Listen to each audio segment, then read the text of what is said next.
Hey, everybody, what's going on? It's me, Steven, again, and today I'm going to tell you guys about Kirby Superstar for the Super Nintendo. Kirby's always been one of my favorite video game characters. Hell, I've been a Kirby fan ever since the first time I played Kirby's Adventure on the NES back in '93. While Kirby's Adventure isn't the first Kirby game, it's the first one that I played. Kirby's Adventure was, however, the first game that Kirby could copy his enemies' powers, which I think is the most badass thing about Kirby. Yeah, that's right, I called Kirby a badass. You may just think that he's small, pink, and cute. But if you mess with Kirby, he'll suck you up and steal your soul. You steal men's souls! Of all the many Kirby games I've played over the years, I think the best has to be Kirby Superstar for the Super Nintendo.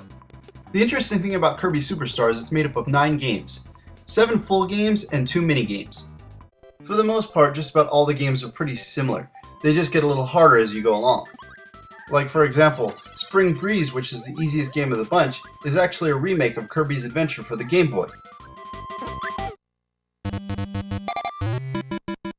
The cool thing about this remake though, is you have the ability to copy enemies, which you couldn't do in the original Kirby's Adventure.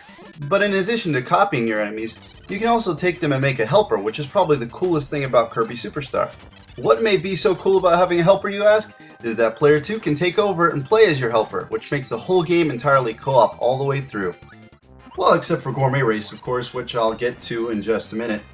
Then the next game in the bunch is Dynablade, which is also very easy, but it's also very similar to Spring Breeze, with one of the very few differences being it's a tiny bit tougher and having a little mini-game at the end of each stage where you blast Kirby and see how far you can shoot him. And it also has an overworld map, which is another difference. Don't get me wrong though, all these games are fun, I'm just saying it's very similar, that's it. And Dynablade also has its cool moments. And then there's Gourmet Race, where you have to race King DDD.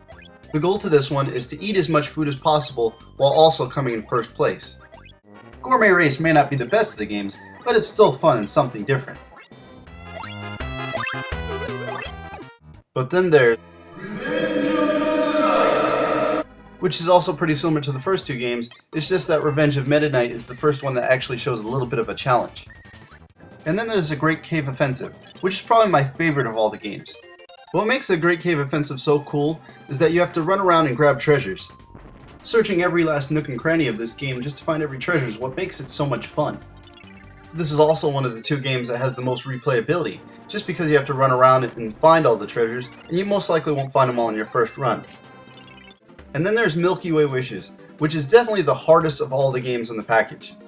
But it also has a feature which is very similar to the Great Cave Offensive, but cool in its own way.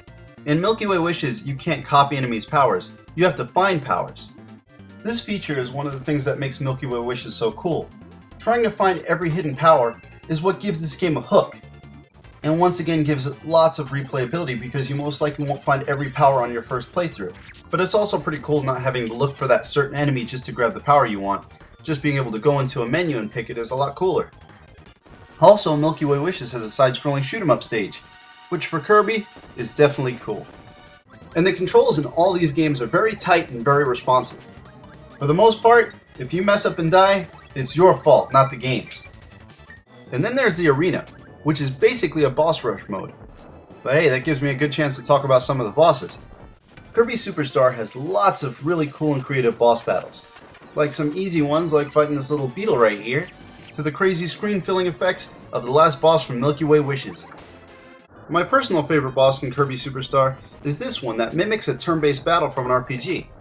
When it comes to Kirby Superstar, you never have to worry about any repetition in the bosses at all. That covers all the main games, but Kirby Superstar still has 2 mini-games.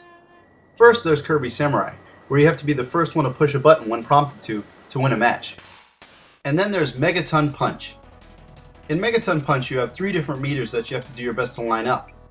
Whoever has the most powerful punch is the winner of the match, and also does some damage to Dreamland. And one of the things I really love about the Kirby series, not just Kirby Superstar, is I really enjoy the music in Kirby. And one of the great things about the soundtrack for Kirby Superstar, it's got plenty of arranged versions of the classic tunes from Kirby, as well as coming up with some really good tunes on its own for this game. Hell, Kirby Superstar's soundtrack is good enough to go on YouTube and just sit there and listen to the music. Kirby Superstar's got great music and great gameplay. What could be wrong with it? Well, Kirby Superstar does have a couple small problems. One being is that the entire game is just a bit too easy. Another one of the game's issues comes with its level design.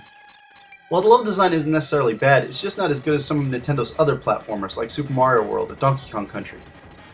But for the most part, the game is well designed, and it just feels in a few parts that it could have been better. Overall though, Kirby Superstar is a game that should be enjoyed by anyone who enjoys video games. While the game is cute, it's a game for everybody. So if you haven't played this game yet, go play it! You steal men's souls!